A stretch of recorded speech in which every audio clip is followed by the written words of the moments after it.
So itu teknik.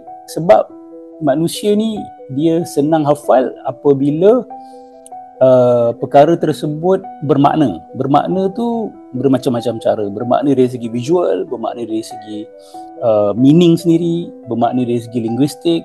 Macam contoh orang nak hafal nombor kan. Orang nak hafal nombor, kadang dia bagi karakter kepada nombor tu.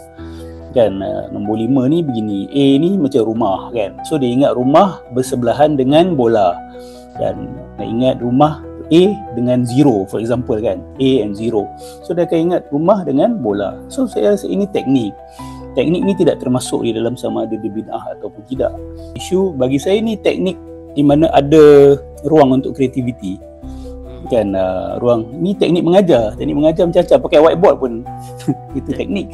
Pakai cue card pun adalah teknik. Kan, so bagi saya ini satu pendekatan yang segar lah. Satu pendekatan yang segar, selagi tak suruh dia orang macam buat perbuatan-perbuatan yang buruk ke apa ke, tak ada masalah. Dan tupai tu pun macam tu je kan. Bukan kena betul-betul jadi macam tupai kan. Betul. Dia bagus pun saya rasa tengok dari untuk budak-budak yang mungkin ada ADHD kan, yang ada attention deficit disorder kan. Dia orang ni tak boleh duduk dengar perkataan je kan. Dia orang tak boleh proses. Dan so bila ada pergerakan ni, saya pernah tak cuba dengan budak-budak yang mungkin ada ADHD apa semua? Kalau budak ADHD tak pernah lagi lah. Sebab kalau ada, insyaAllah Ustaz saya akan try pakai. Saya cadangkan sebab kita perlu teknik berbeza untuk ajar diorang ni. Dan diorang ni ADHD ni biasa diorang tak boleh duduk diam kan. Diorang lebih kinestetik. Kinestetik ni dia pergerakan. So saya tengok benda ni memang very kinestetik kan. Banyak pergerakan, banyak visual, not so much conception. Banyak orang susah sebab dia jadi konsep. Macam tadi lah you kata idgham tu adalah kamu dengan ni dan sebagainya.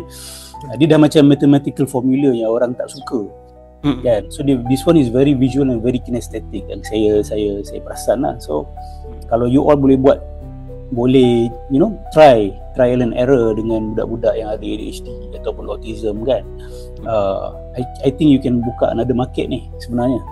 InsyaAllah you can buka another market for you and to help them also, right? Betul. Untuk bantu you dan bantu mereka sekali.